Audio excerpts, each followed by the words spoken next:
todos bem-vindos em mais uma aula de História. Hoje vamos estar estudando o capítulo 3 da unidade 2 do nosso livro didático, este que vocês têm aí em casa. O conteúdo que a gente vai estudar hoje está na página 54, 55, 56 e 57.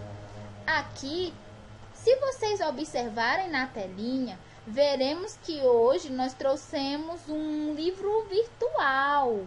Um livro que vai trazer o conteúdo da turminha do terceiro ano, o mesmo que está no livro de história de vocês. Eu vou te mostrar uma coisa que eu nunca mostrei para outra pessoa. Juro, nunca na minha vida. Então, este conteúdo é chamado de a ocupação do espaço por meio do comércio. Vamos ver como se deu a construção das primeiras aldeias, das primeiras vilas, quais fatores que influenciaram essas formações. Vamos entender aí como foram construídas essas cidades a partir de três aspectos importantes que dizem respeito ao comércio. E quando a gente fala de ocupação do espaço, de que espaço estamos falando? Aqui vamos falar do nosso território nacional, ou seja, do Brasil. Então, de início, vamos entender o primeiro aspecto importante nessa ocupação do espaço. Para isso, vamos abrir o nosso livro e começar a desenvolver a nossa conversa, o nosso estudo a partir deste tópico, o bandeirante e a busca por riquezas. De início, minha gente, eu vou explicar para vocês o que são os bandeirantes e o que é bandeira. Bandeira não é a bandeira do Brasil, é outro tipo de bandeira. Vamos lá. Os bandeirantes eram grupos de pessoas, de comerciantes ou agricultores e até mesmo aventureiros que buscavam capturar índios e também algumas riquezas tais como ouro, prata e pedras preciosas. Então, essas pessoas eram chamadas de bandeirantes.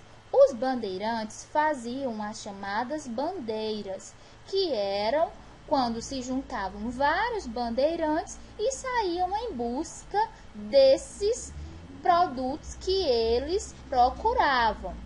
Então, vamos compreender qual foi a influência deles para a formação das vilas. Primeiro, é importante dizer que as primeiras vilas e cidades do Brasil foram estabelecidas próximas ao litoral, ou seja, próximas ao mar. Para ocupar o interior e expandir as fronteiras territoriais da colônia, eram realizadas expedições como as bandeiras. Então, as bandeiras eram uma forma de ir cada vez mais explorando as terras do Brasil, porque até então não era povoado por uma civilização europeia, era apenas povoado por índios. Acompanhem comigo aqui, durante cerca de 200 anos, grupos de colonos paulistas organizaram as bandeiras em direção ao interior com o objetivo de capturar indígenas e encontrar ouro, prata e outras pedras preciosas. Então, seus integrantes, ou seja, as pessoas que faziam parte deste grupo, eram chamados de bandeirantes. Os colonos paulistas que integravam as bandeiras, como eu já disse, eram formados por agricultores e pequenos comerciantes e aventureiros. Quando eles capturavam, pessoal, os indígenas, eles aprisionavam e escravizavam para trabalhar nas lavouras, também em serviços de casa e nas próprias bandeiras. Quando eles saíam para capturar novos índios, eles também utilizavam-se dos índios já capturados para servirem de guias. Os bandeirantes costumavam parar para repousar em locais considerados seguros. Eles praticavam essa busca por essas riquezas e por indígenas, mas eles também ficavam bem cansados. Então, eles buscavam locais que fossem bem seguros para que os animais pudessem descansar e eles também. E quando eles praticavam essa parada que eles estavam também se tornava um local de referência para outros grupos de bandeirantes. Então, geralmente, quando se encontrava um local seguro para poder garantir a segurança da bandeira na hora do descanso, outros grupos também começavam a utilizar do mesmo local. Dessa forma, pessoal, as maiores consequências das bandeiras foram a descoberta de minas de ouro, a expansão do território da colônia e a escravização e morte de milhares de indígenas. Além disso, as bandeiras abriam caminhos e clareiras nas matas e em vários desses locais foram surgindo povoados que mais tarde se tornavam vilas e cidades. Ou seja, quando esses bandeirantes saíam em busca desses recursos, desse ouro, dessa prata e dos indígenas, eles iam formando caminhos e que facilitava o translado de outros grupos. E nesses locais que eles descansavam, como era visto como seguro, mais tarde eles foram formando também locais de morada, ou seja, passava a ser de apenas um descanso para ser um local de morada. Então, dessa forma, a prática dos bandeirantes também deu espaço às primeiras formações de vilas no interior da nossa colônia chamada Brasil. Um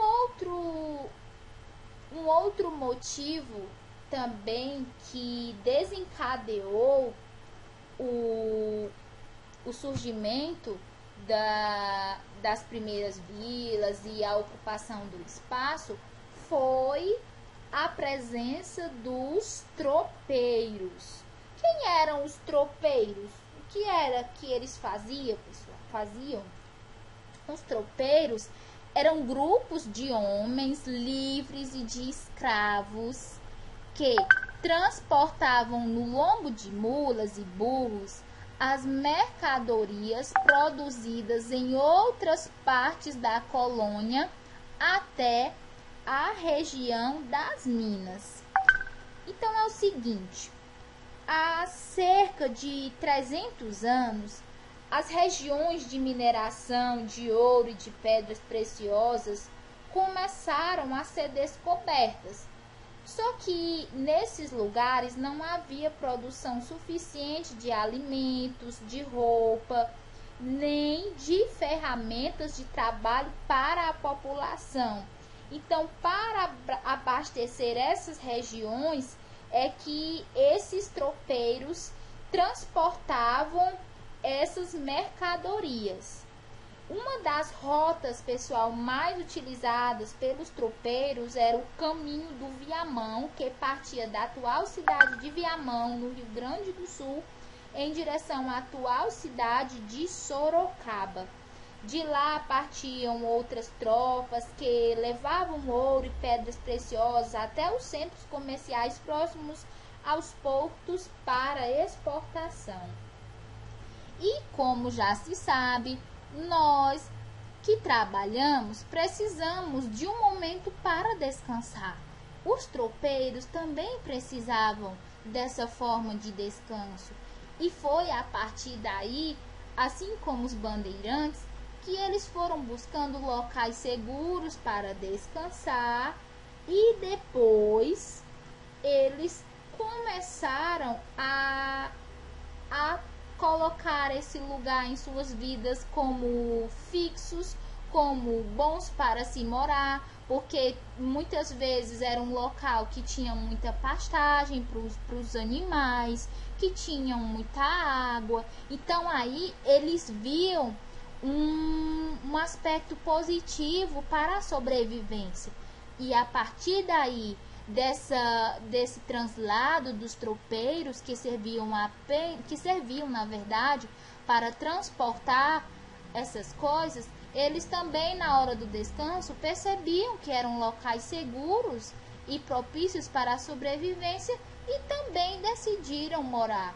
Então aí deu-se origem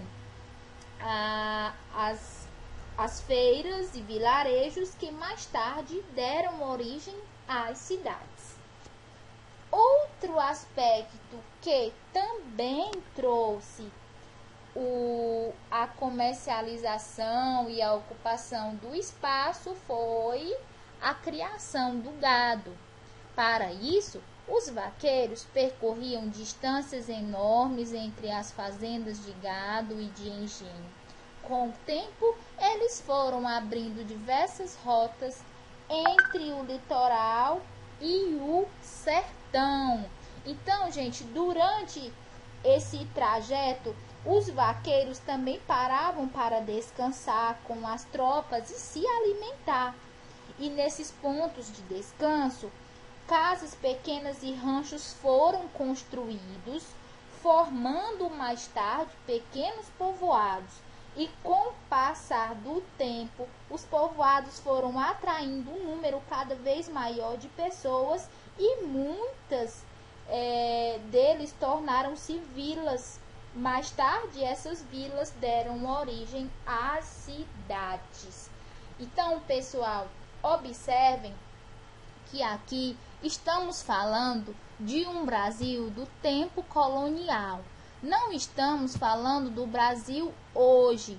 Estamos falando na época em que esse país era pouco habitado ainda e que eles buscavam, por exemplo, os bandeirantes buscavam os índios, pedras preciosas, os tropeiros serviam de pessoas que transportavam alguns materiais e os vaqueiros que criavam o gado.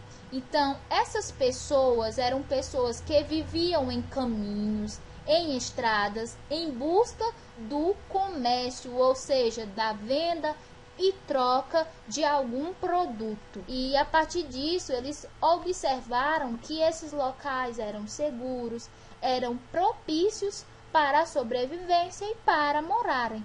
Foi a partir daí onde foram se instituindo algumas vilas e que se desenvolveram mais e mais e se tornaram cidade.